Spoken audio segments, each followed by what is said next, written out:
trata sobre los temas diagrama de Gantt, estudio de tiempos y movimientos, producción, bueno, diagramas de la producción y tiempo estándar. Yo soy el equipo 5, les voy a enseñar 4 temas en una hora por mí mismo. Vamos a ver si funciona. Pero para empezar, si quieren, primero vamos a estirarnos bien, vamos a relajarnos, estirar los brazos. Si quieren, también cuando estiramos podemos mover el cuello así nada más. Esto me sirve más a mí para distraerme un rato. Ahora sí, vamos a empezar. Primero vamos a hablar de la gráfica de Gantt. Y esta gráfica nos sirve de ayuda a poner diversas actividades y establecer cuánto tiempo nos va a durar. Esta gráfica está compuesta, como ven, de 2 ejes, uno vertical y otro horizontal. El vertical van las actividades y el horizontal va el tiempo en donde se va a desarrollar cada una. Generalmente en un diagrama de Gantt no lleva más de 12 semanas. Es un tiempo muy reducido. Ahora, para establecer pasos para hacer las gráficas. El primero es comprender la estructura del proyecto. Necesitamos establecer bien sobre qué vamos a hacerlo, para después reunir toda la información, saber qué actividades vamos a hacer y en qué lugar las vamos a ordenar. Después determinamos los plazos. Eso es muy importante porque tenemos que establecer bien, ser realistas en qué plazo tenemos que hacer cada uno. De hecho, más adelante vamos a ver las ventajas.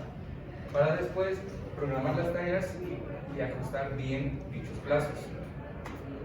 Entonces, una vez establecidos bien esos plazos, las colocamos. Generalmente, de preferencia, se ponen las tareas, las principales, hasta arriba. Para después, si vamos a hacer una tarea que sea codependiente de la anterior tarea, se va poniendo hacia abajo. Ahorita vamos a ver un ejemplo. Ahora vamos a ver ventajas y desventajas. Primero vamos con las ventajas. Las ventajas. Pues primeramente, como ya vieron anteriormente en las imágenes anteriores, son simples, son gráficas simples, no son muy complejas. Entonces esa es una de las ventajas. La segunda, esta nos ayuda a organizar nuestras ideas. Como ya les dije, vamos a ir priorizándolas. Después también, bueno, generalmente por lo que vi en el PDF que leí, dice que si alguien hace un diagrama de Gantt, quiere decir que sabe mucho sobre el tema y que es una persona muy lista. También te ayuda a establecer cosas realistas, te mantiene en un plano realista, no te mantiene, como lo que había comentado la profesora sobre nuestra visión y misión, eso es más realista. Entonces eso nos ayuda. Y por último, es de gran utilidad para los departamentos no involucrados en el proyecto.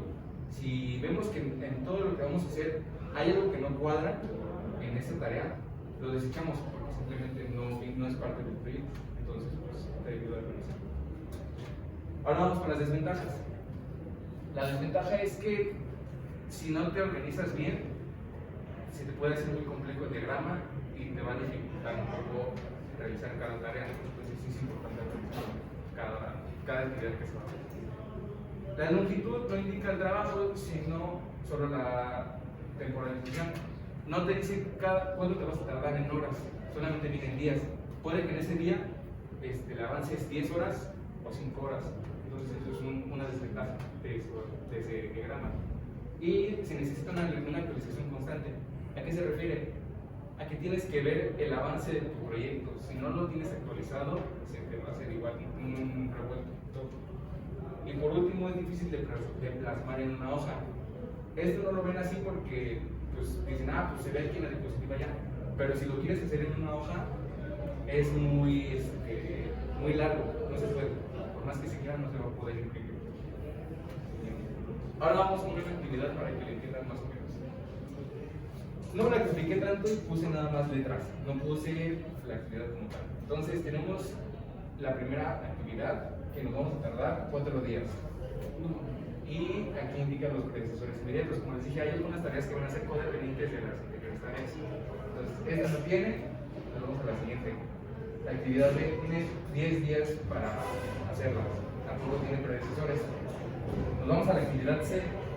Esta tiene de duración 5 días, pero vemos que es codependiente o tiene un predecesor de la tarea A.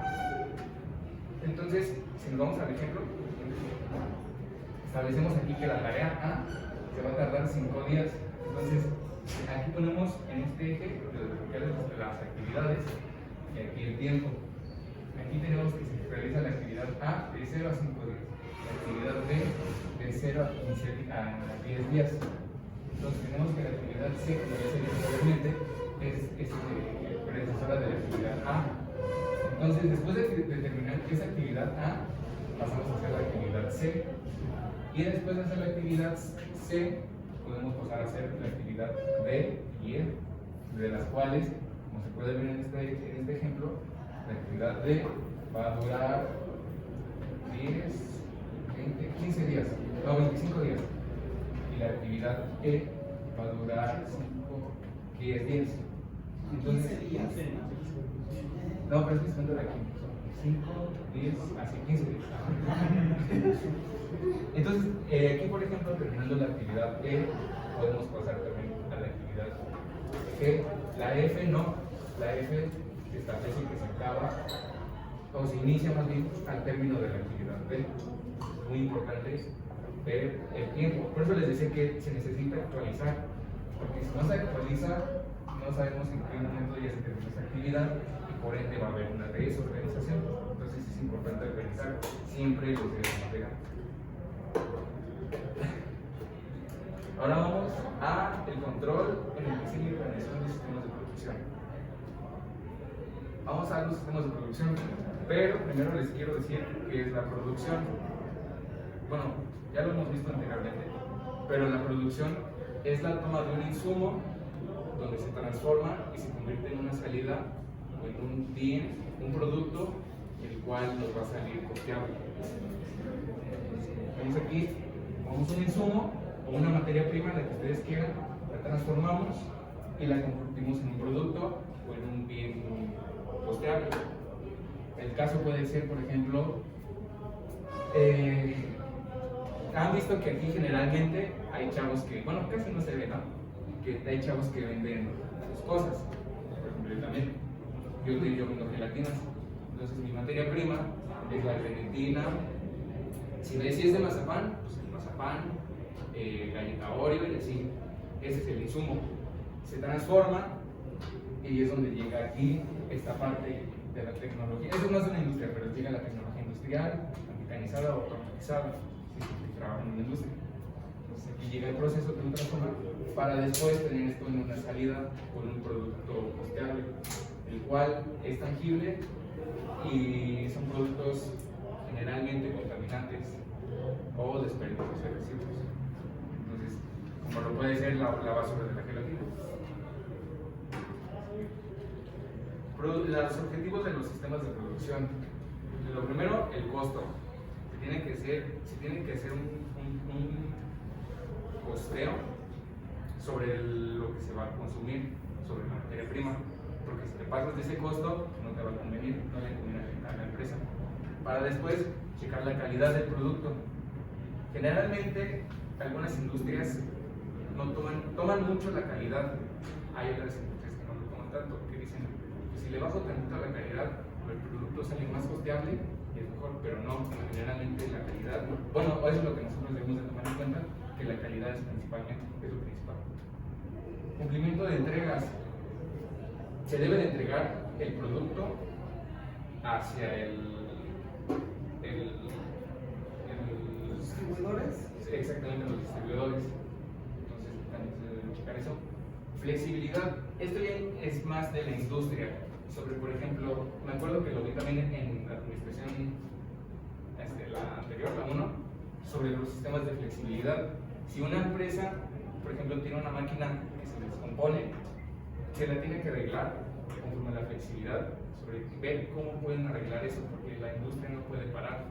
Entonces, si se le para una industria, si se le rompe una máquina o se le desajusta, tienen que ver cómo lo arreglan conforme a las máquinas. Entonces, servicio al cliente, pues se tiene que tratar de preferencia correctamente al cliente, porque hay algunas industrias que, como ya aquí no saben, el cliente siempre tiene la razón. Entonces, también se toma principalmente eso.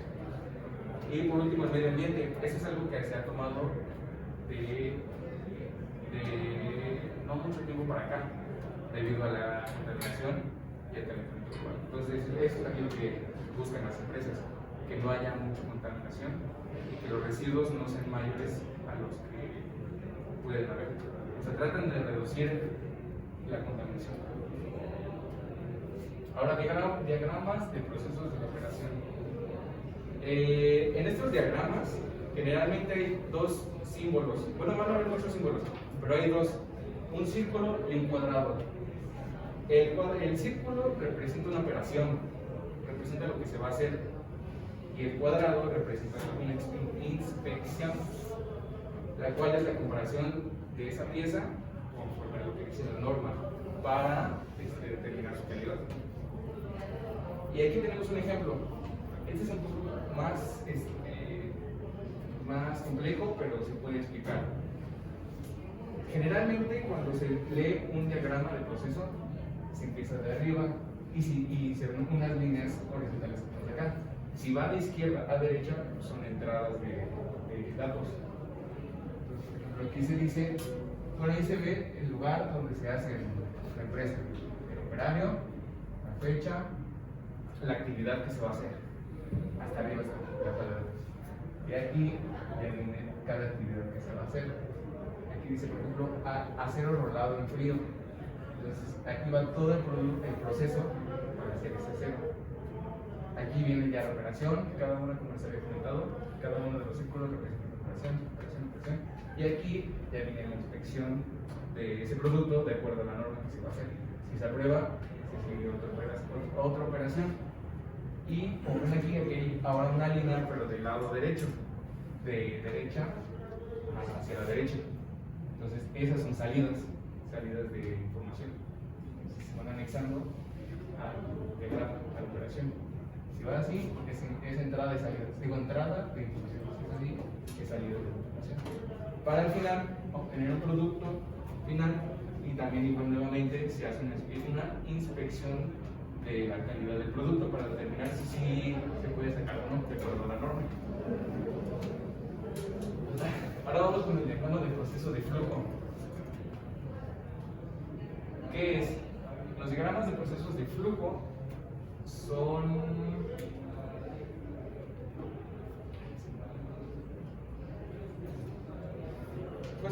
las operaciones o las actividades que se van haciendo, pero de acuerdo a una cierta organización.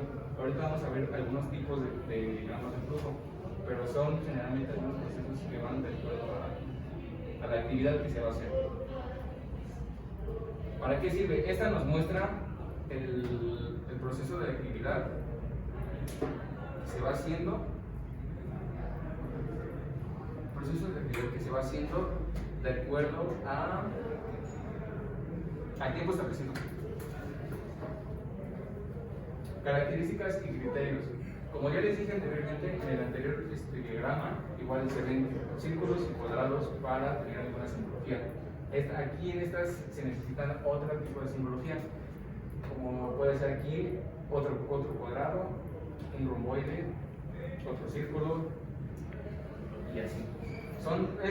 Es casi lo mismo, pero le ponen un poco más de simbología, pero es básicamente lo mismo. Todos los diagramas trabajan bajo simbologías que son prácticamente iguales, nada más van cambiando algunos temas.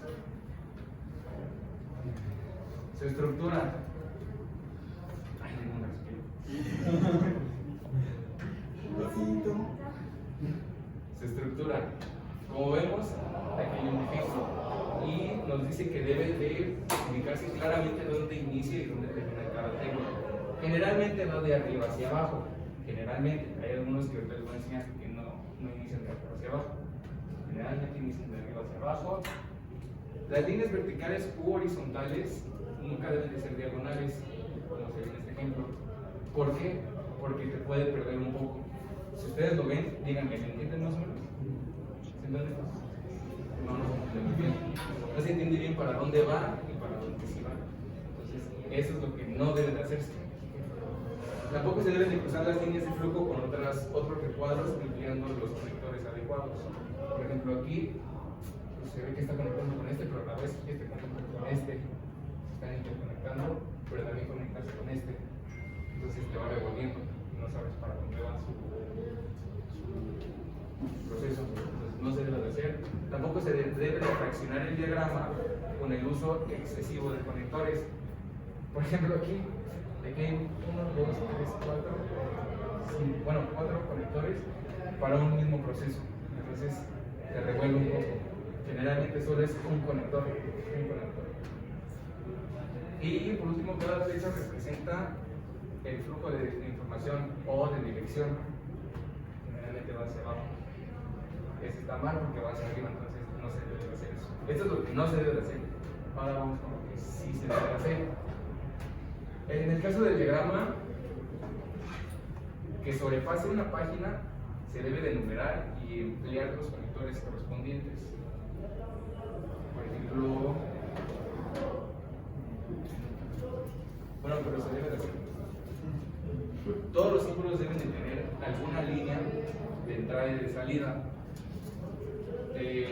a excepción de las que es la final, el inicio y el final. Por ejemplo, si tengo una entrada, hasta acá, y esta es su salida. Esta es su entrada, hasta acá, y esta es su salida. En este caso hay dos salidas, pero este es otro ejemplo, porque en este debe de haber una retroalimentación. Por ejemplo, en este caso, hace la pregunta, ¿eres feliz? Y si la respuesta es sí, pues simplemente dice, sigue siendo lo mismo. En el caso de que no, te pregunta, ¿quieres ser feliz? Y dependiendo de la respuesta, si dices que sí, debes de cambiar algo, entonces vuelves al inicio para saber qué estás haciendo mal. Y así. Ahora sí, como les había dicho, generalmente hay diagramas que van de arriba hacia abajo, hay otros que no. Vamos a ver los tipos de diagramas. Vamos primero con el vertical. Este es el más convencional, ya que empieza de arriba hacia abajo y se ven las actividades que tienen que hacer o los enunciados que se ven acá. Hay un ejemplo que dice la lámpara no funciona. Entonces, ¿qué sigue? Preguntarse si la lámpara está enchufada o no. En el caso de que no, tenemos que claramente enchufar la lámpara. En el caso de que sí, debemos de ver si el fusible está quemado. En el caso de que no esté quemado, tenemos que comprar otra lámpara. En el caso de que sí, tenemos que cambiar el fusible. También existen los horizontales. Estos inician de izquierda a derecha. Estos generalmente los hemos visto en la programación, donde se utiliza una retroalimentación. Entonces, aquí, por ejemplo, aquí hay una retroalimentación. Y en el ejemplo dice entrada de datos, luego sigue el número de cálculo de binarias. Después tenemos que determinar el emplazamiento de las binarias para después terminar en una pregunta de si vale tanta ganancia. En caso de que sí, es esto. En caso de que no tenga tanta ganancia, tenemos que comprar lámparas más potentes o tenemos que cambiar el tipo de luminaria. Esa es la retroalimentación de la señal. Este es otro tipo. Y hay otro tipo más, que es el de bloques. Este generalmente se parece un poco al horizontal, pero se va moviendo por bloques. No necesariamente se puede ver. En este tenemos que ver los tipos de procesos que van. Por ejemplo, está, en el ejemplo se ve alistar el huevo, adicionar el huevo, cocer el huevo, sacar el huevo, enfriar el huevo, pelar el huevo, adicionar el huevo y por último lavar el recipiente. Esto es, voy a hacer de cuenta, cómo cocer un huevo. Este es un proceso de cómo cocer un huevo. Por medio de un diagrama de ahora vamos con el diagrama hombre-máquina. Este es un poco más complejo, pero es bueno. Se emplea mucho en la industria. ¿Para qué sirve? Sirve para ver la inversión que se hace del operario con la máquina, saber cuánto tiempo va a usar la máquina y saber cómo se va a usar. Pasos para realizarlo.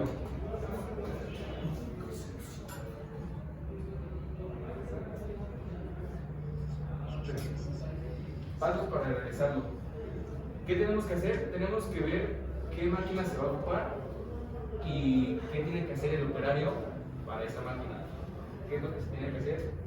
Pues determinar algunos límites. Por ejemplo, aquí se tiene el tiempo donde se va a ocupar la máquina, el tipo de máquina y el operario. Aquí hay un ejemplo. Tenemos como operación una carga, un tiempo de maquinado y una descarga. Del otro lado tenemos el tiempo en minutos de cada actividad, la duración de cada actividad. Entonces, mediante los cálculos que aquí se tienen, se determina cuánto tiempo duró cada actividad del operario con la máquina. ¿Está?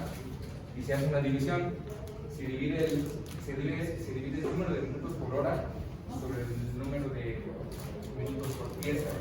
Aquí hay un ejemplo, por ejemplo, usó por minutos por hora 60 minutos por una hora. Entre el número de minutos por pieza, o sea, cada pieza que salió en cada minuto. Y aquí hay 3.40 minutos. En total tenemos 17.14 piezas por hora. Entonces se hace un análisis y se ve si es conveniente o no emplear esa maquinaria. Diagrama de la mano izquierda y mano derecha. Y no es lo que piensan. ¿Para qué sirve? Este me pareció interesante porque generalmente se ve o se analiza al operario y de acuerdo al usuario se ve su mano dominante, exactamente, su mano dominante, y sobre esa se va a trabajar, porque no sé si generalmente lo han visto, pero con nuestra mano dominante, bueno, por lo menos yo soy más rápido, soy más productivo, con la otra no me puedo mover bien, no puedo hacer actividades. Entonces ese se emplea más en eso. ¿Qué necesitan? Por lo mismo, como ya vimos anteriormente, en la de los diagramas de procesos también necesitamos un diagrama de proceso y un diagrama de análisis de proceso. ¿Cuál es este? ¿Para qué? Para llevar a cabo alguna medición sobre los procesos y ver cómo se desarrolla el operario cada proceso de acuerdo a las dos manos, pero se enfoca más en una mano que en otra mano. Generalmente también se le llama diagrama bimanual, también se le llama así. Entonces se puede ver de acuerdo a los diagramas de operación de procesos y diagramas de análisis de procesos la actividad que va a hacer. Ahora vamos igual a una simbología. Esta tiene generalmente 4 tipos de simbologías. La primera es igual el círculo, que representa igual la operación. Una flechita que va de a la izquierda, la cual representa el transporte. Otra que es como un medio círculo, que representa la espera. Por último, un triángulo que representa el almacenamiento. La operación, ¿qué significa? Pues lo mismo que ya lo hemos dicho. Lo que va a hacer el operario, ya sea sujetar, agarrar, sujetar, soltar, utilizar o algo más. El transporte pues, representa el movimiento que va a hacer el usuario, de mover de un lugar al otro. La espera, el tipo de espera que va a hacer, el tiempo de espera que se estima de cada mano. O sea, si una trabaja, la otra no va a trabajar, entonces va a haber un tiempo de espera de esa mano. Y el almacenamiento, pues, se utiliza para indicar el acto de sostener alguna pieza, herramienta o material con la mano. Se va a ir acumulando la pieza o el material, se almacena, mantiene.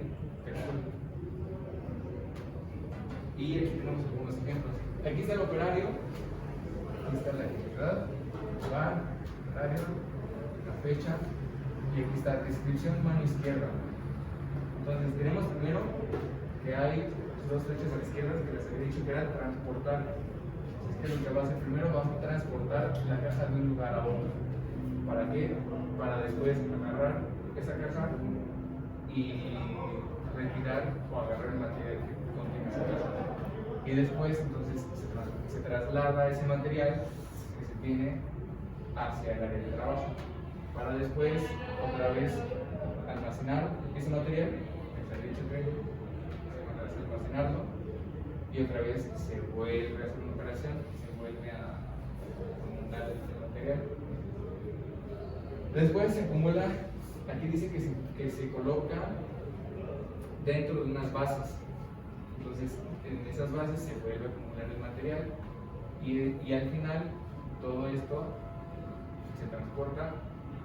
Es muy complejo porque decir transporta, nosotros pensamos que es mover un lugar a otro, pero también se refiere a esto. Entonces, si yo muevo mi celular, bueno, el celular de aquí, de acá, es un transportar, un mover.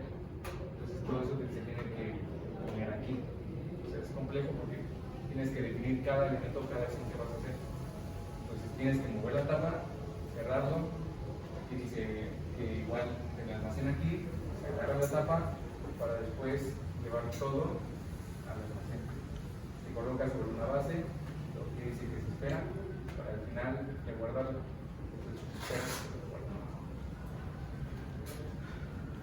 Estudio de movimientos y de tiempos. Es que hay temas que se va a preocupar. No es fácil. Dale. Estudio de tiempos. Lo que se necesita o lo que se busca es la reducción o minimizar tiempos en operaciones. ¿Cómo se reduce esto? Hay dos tipos de reducción de tiempos. Vamos a ver el primero. El primero es el cronometraje acumulativo. ¿Qué hace este? El operario pone a correr un cronómetro. Se va corriendo y se va haciendo la operación y se va dejando que mientras corre se va a hacer la operación que va a hacer. Por ejemplo, si vas a, no sé, a ensamblar algo, se corre el tiempo de cuánto vas a durar en esa operación de ensamble. Y al final te cuentan cuánto fue el tiempo total de esa operación. Y de otra manera también está el cronometraje con vuelta a cero, el cual ese hace lo mismo, corre el cronómetro, pero cada vez que llegue por una vuelta a cero, se reinicia, no se acumula con el anterior. Entonces este es mejor, bueno, yo creo que es mejor, porque te va dando más lapsos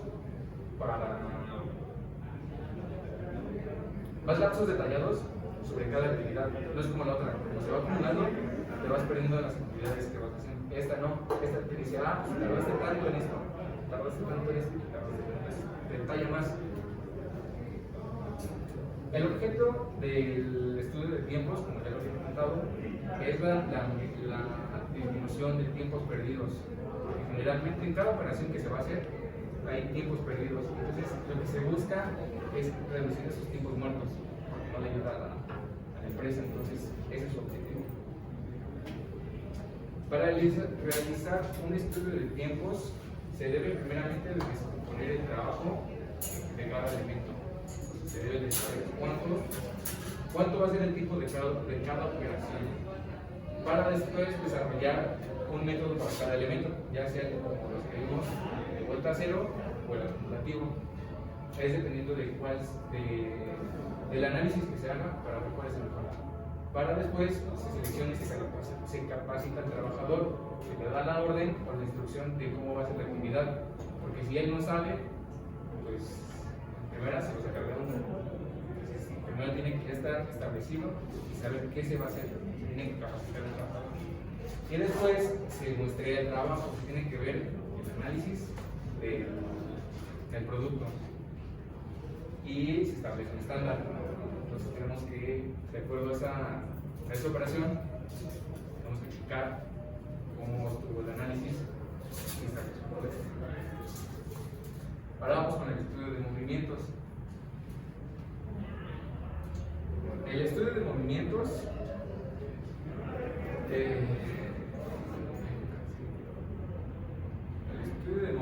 se encarga. Este es más visual.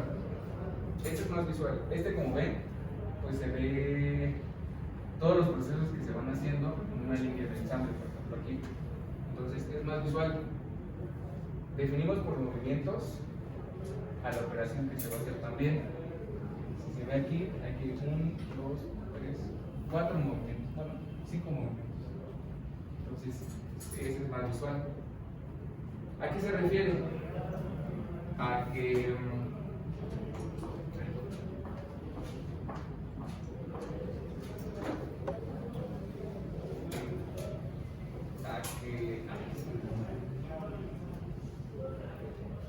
¿puedo checarlo temprano?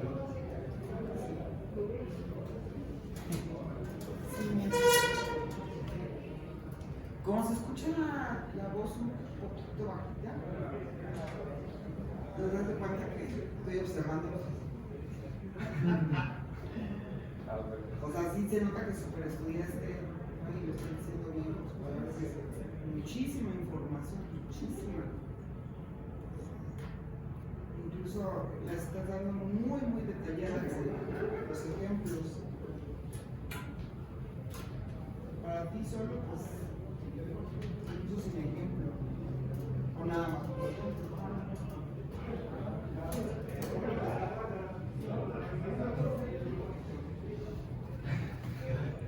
Ok, entonces algo más por Entonces, estudio visual de movimientos. De este comprende el análisis de cada movimiento que hay o cada operación que hay en la línea de producción. Ahora vamos a ver el estudio de micromovimientos. Estos micromovimientos, o también conocidos como thermals, que ahorita los van a ver, son movimientos básicos que existen básicamente. Por ejemplo, aquí está alcanzar, pegar, mover, posicionar, soltar. Y como se puede ver aquí hay un ciclo de movimientos. Entonces, en los micromovimientos, como ya les había dicho, existen los thermals. ¿Estos qué son? Estos son los movimientos básicos que se pueden hacer. Como por ejemplo, buscar, encontrar, seleccionar, tomar, sostener, mover, alcanzar, colocar, ensamblar, usar, inspeccionar. Esta se toma igual que posicionar.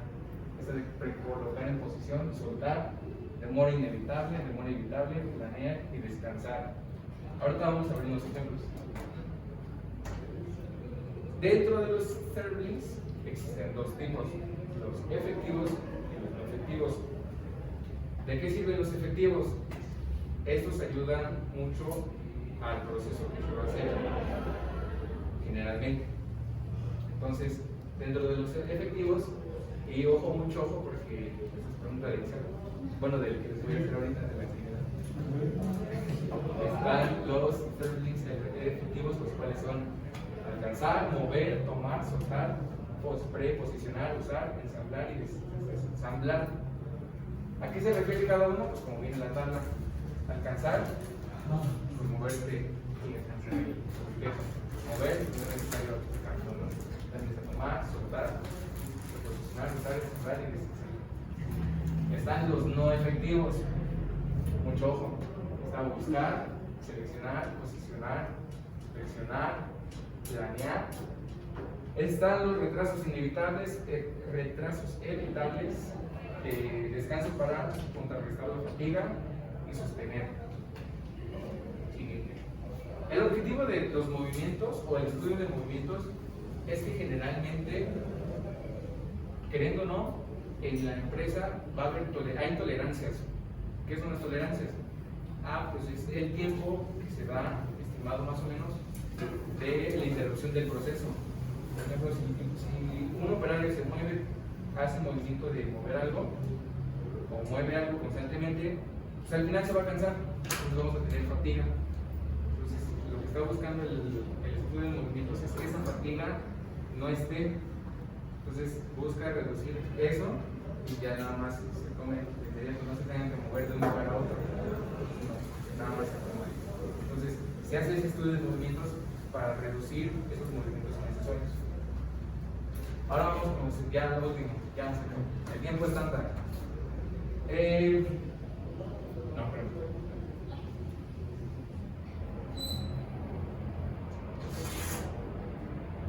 ¿Qué es el tiempo estándar? Bueno, hay dos definiciones, la de los PDFs o la de Google, y también hay una que dice de acuerdo a la norma ANSI estándar. Primero les voy a leer la norma ANSI estándar, que así es meramente, la cual dice que es el tiempo estándar, es el valor de unidad de tiempo para realizar alguna tarea. Entonces, más o menos se define como el tiempo establecido para realizar cada tarea. Entonces son tiempos predeterminados. Vamos a ver por qué son predeterminados, pero vamos a ver por qué. Aplicaciones de este tiempo. ¿Dónde se puede ocupar? Generalmente se ocupa para procesos que son nuevos o similares a aquellos que ya se habían visto anteriormente, pero generalmente son nuevos. También se aplica la evaluación de métodos alternos para elaborar un producto. O sea, son ya sea algo nuevo, algo innovador o algo, ¿cómo decirlo? Alterno. Entonces, pues aquí decía. Aplicaciones de tiempo estándar. El uso de los tiempos estándares es útil en el caso de que exactamente lo que se había dicho. Son procesos nuevos o alternos. Es para ver si están despiertos.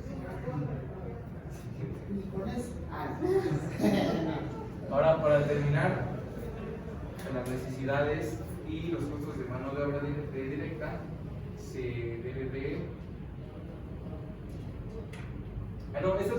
Estos son algunos ejemplos de las aplicaciones. A ver, determinar las necesidades y costos de mano de obra directa de un producto. También podemos obtener información en base a la programación y control de la producción. ¿A qué me refiero?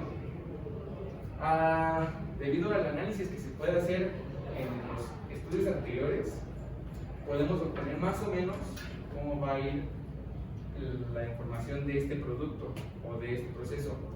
Es un análisis que lleva a cabo un control de la producción.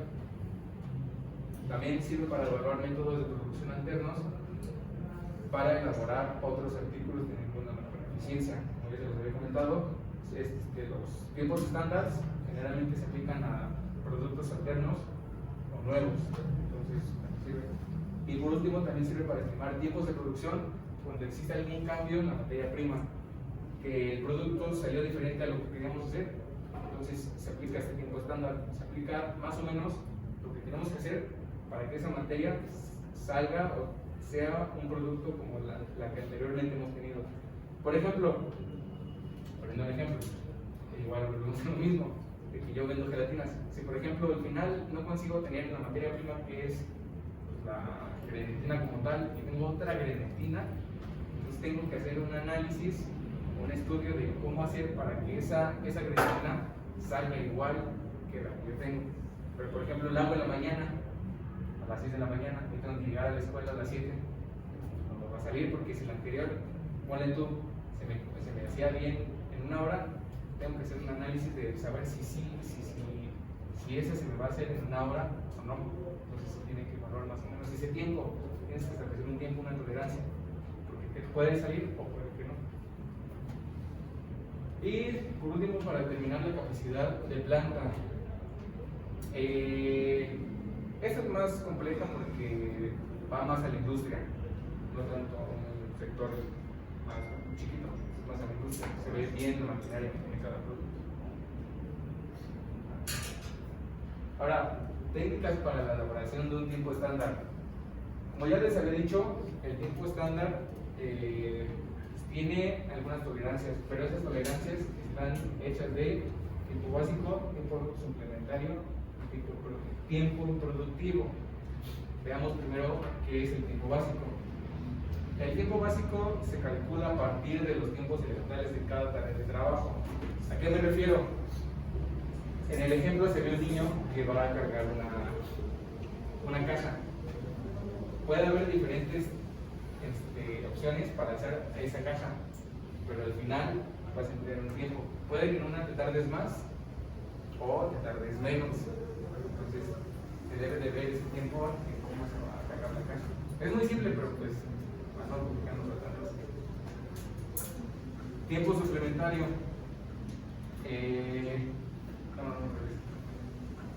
El tiempo suplementario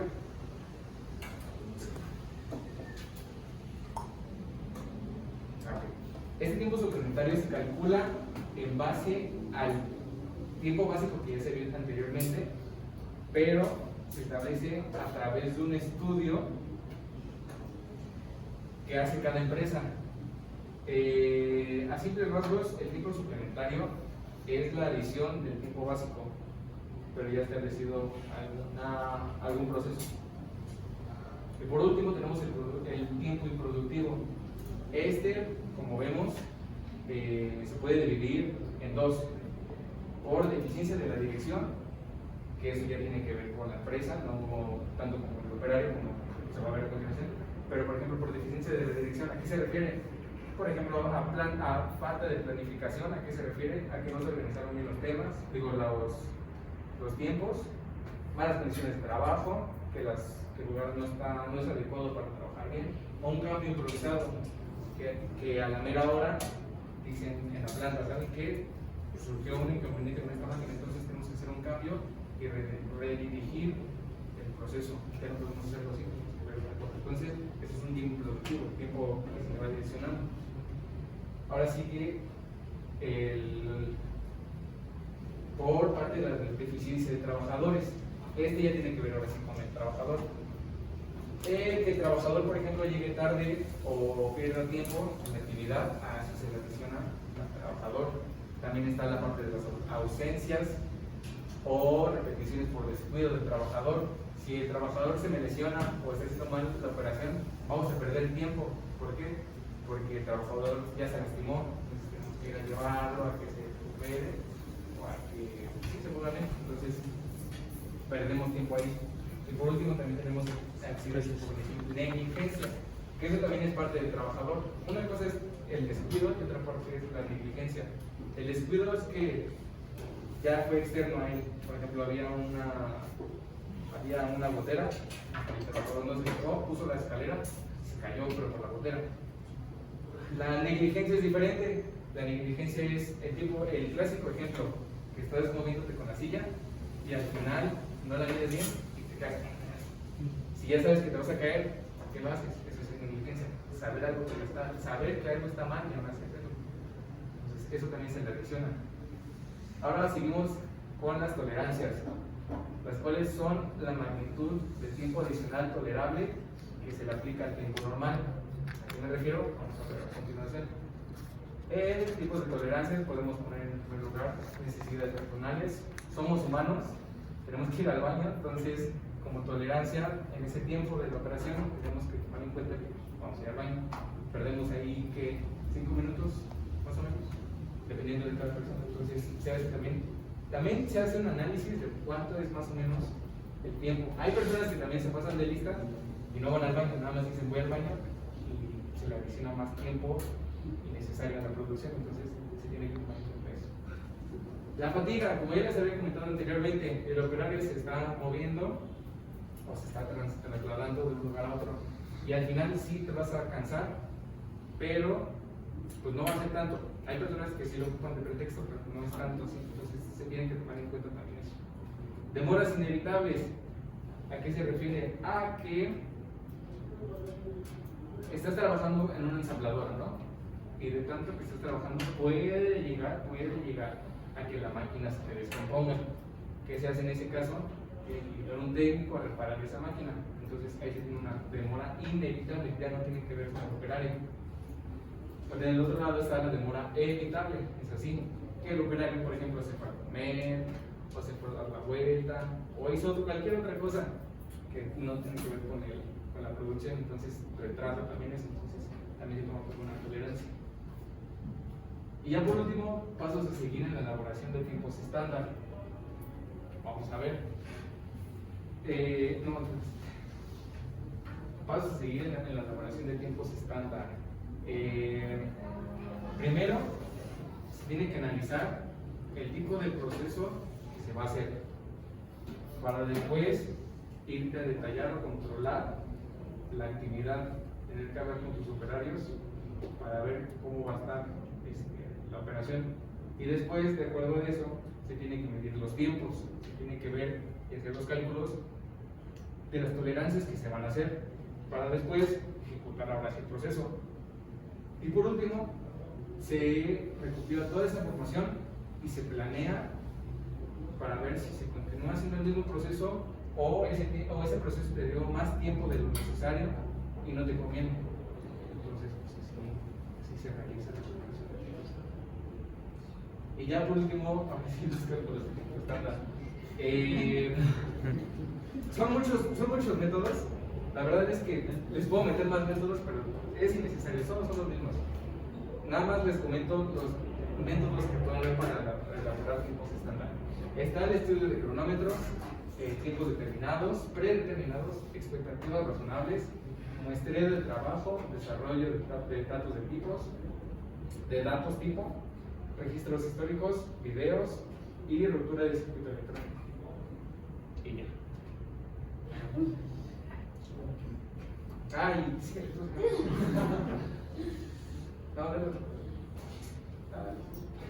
ya, esa es la actividad. ¿Se acuerdan que les había dicho de los términos o los movimientos básicos? Pues esta es la actividad. Se les había comentado que habían dos tipos, eficientes e ineficientes. ¿Se acuerdan cuáles eran? Bueno, de acuerdo a estos, pongan cuáles son los eficientes y cuáles son los no eficientes.